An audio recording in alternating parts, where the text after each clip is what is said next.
Hey, it's Dr. B. I'm in downtown Greenville, North Carolina, and the reason is I'm house hunting. Yes, the rumors are true.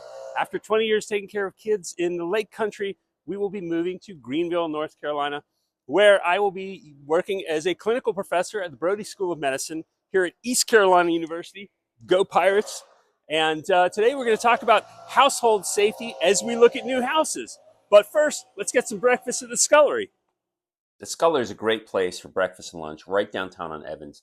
We've been here twice, and both times it's been fantastic. The eggs are so flavorful. Those dark orange yolks that are so good. They get their produce locally, and it really shows, probably why they've won so many awards. There's some pretty stuff to look at on the wall, and there's something pretty for me to look at right here. Yep, that's right, the menu. And now I'm kidding. Anyway, Scullery is a great place to start the day. Just don't let kids get those tasty choking hazards on the table. Again, I'm just kidding. It's a great place, and you can bring kids there too. After breakfast, we traveled past where I'll be working. Here's some of the medical center and the children's hospital at East Carolina University. Super excited to get here and become part of the faculty of Brody School of Medicine. We're having our first grandchild in a couple weeks, so we thought about a lot of household dangers we'll need to consider in our new home. So let's do a brief overview of each category. First, let's talk about electrical safety. And right off the bat, we've got an easy fix for those plugs in your home. Outlet covers. They may be a pain in the bum, but use them on every outlet and make sure kids can't pull them off and swallow them because they themselves are choking hazards. Don't use any electrical devices around water. We're going to talk about water safety in a minute. We looked inside a lot of garages and sheds, and you know your kids will be out there too. So out in the shed, inspect your extension cords, see if they're frayed or damaged, and shorten, hide, and secure those cords so kids don't play with them. Toxins and poisons. There are a lot of issues in this category, so let's go over some important tips. First thing I think of when I think of poisons is things like bleach and household cleaners. For these, make sure to secure all cabinets and storage areas. There are a lot of cheap and effective options for locking your cabinets. Also, put dangerous items out of reach on a high shelf. Don't just lock them up, just in case the lock doesn't work. Putting toxins under the sink is not a good spot. Kids can easily get down there. So go ahead and move those right away after this video ends. Make sure everything in your shed or garage is secured and labeled correctly in their original containers. For example, don't put turpentine in a Coke can even for a minute. A long time ago, we had a parent do that. Kid went out to the garage, had a sip, and bought themselves a trip to the ER. Fortunately, everything turned out okay, but you need to store these things properly at all times. And obviously, keep alcohol out of reach and locked away.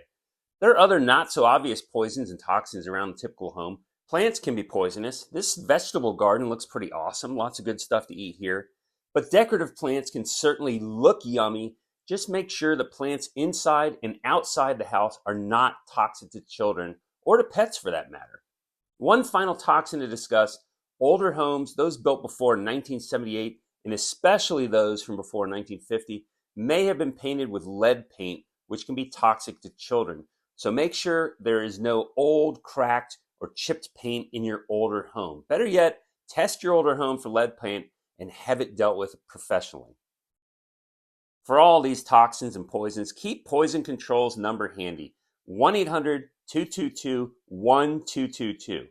Poison Control is a free service, so use it if you think your child may have been exposed to something toxic. After the first couple hours, Julie started losing focus, so we decided to take a break for lunch and headed over to Sam Jones' wood-fired whole hog barbecue over on Fire Tower Road. Sam Jones is a Greenville staple. You know it's going to be good when you see that huge pile of wood outside and a chandelier like this inside. Now, they ain't got no Coca-Cola, they got Pepsi. And I learned that's because Pepsi was invented less than an hour away, so that stinks. But they do have cheer wine, which is a North Carolina classic, so I had that, a pulled pork sandwich, big fat one with some slaw on top, and some mac and cheese. Good food that's and it's gone. So with lunch over, we headed back out to find a house. Here we are passing the Brody School of Medicine's original main building. Very solid looking institution there. All right, let's get back to household safety issues. Now, we just did a couple of videos on choking, but when it comes to moving, keep a close eye out for small items when you move furniture in your old home or small items left behind by previous owners of your new home. Also, think about Venetian blinds. Shorten and secure those blind cords, which can strangle a child.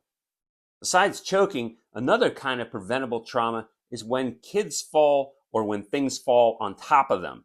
So first, install baby gates at both the top and bottom of stairs. Why also at the bottom? Because a child can crawl up the stairs and then fall down them again before they get to the top. I broke my collarbone as a child doing this exact thing. At least that's what my older siblings told me. No joke. As far as preventing things falling onto a child, get yourself some wall anchors to secure tall or unstable furniture to the wall. These are pretty easy to install and might save your child's life if they climb up bookshelves like mine did. Now let's talk about burns, fire, and smoke dangers. Obviously, matches, lighters, and candles, although inexpensive and exciting, are not toys, and they should be kept away from kids. Make sure you have working fire extinguishers in the kitchen and garage. Put fire, smoke, and carbon monoxide detectors in every bedroom and common area and on all levels of your home and test them regularly.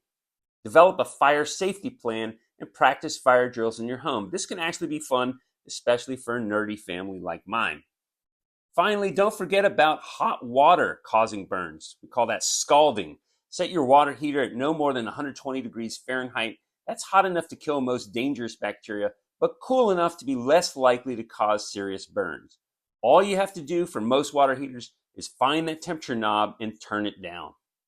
And our final topic is water safety. Drowning can occur in any size body of water, pools, oceans and canals, of course, but also bathtubs and toilets, or the kitchen sink if you're using that as a bathtub. By the way, all 4 of those photos are photos of me when I was younger. So, never leave your younger children alone near any body of water, no matter how big. Basically, always know where your child is at all times. If you have a pool, make sure it has its own fence and a self-closing gate. That, by the way, is me and my 4th daughter, Olivia, who now is quite a bit older than that. Keep your pool cover on when your pool is not being used or the area isn't being supervised. Keep doors to water sources child-proofed and have a door alarm like this.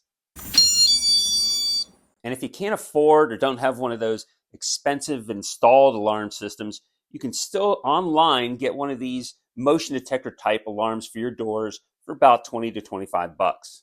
That's always a good idea, not only if you have a pool, but also to keep kids out of the street. And wave or surface alarms on the pool water are also helpful. Of course, these don't work in a toilet. For those, you can get a toilet lid lock. I know some of these ideas might seem a bit excessive, but what you're preventing is a mistake that cannot be corrected.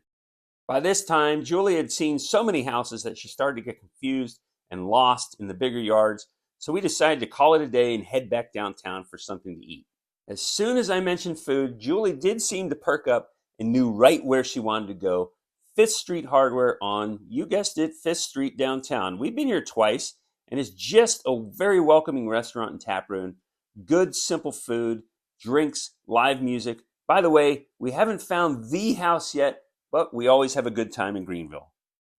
So from 517 Moy, my future office, thanks for watching today. Make sure to like, subscribe, and check out our other videos on all kinds of pediatric healthcare topics. Y'all know me, I'm Dr. B, and this has been The Buzz on Pediatrics and Parenting. We'll see you next time.